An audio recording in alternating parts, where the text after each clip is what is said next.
Tribunal Soltsepiok Rusia menghantam titik kuat dan konsentrasi personel angkatan bersenjata Ukraina di area Langkantor.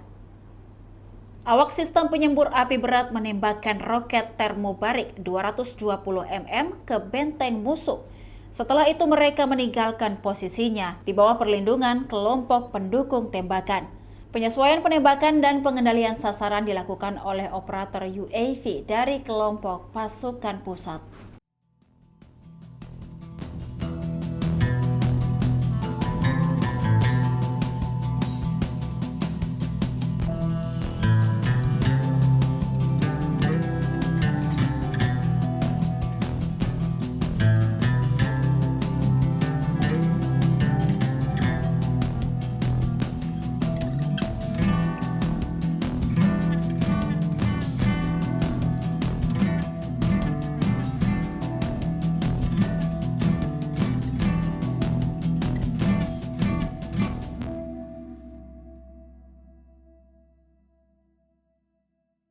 Demikian Tribun Timur Hot News kali ini. Saksikan perkembangan konflik Rusia-Ukraina hanya di kanal YouTube dan Facebook Tribun Timur.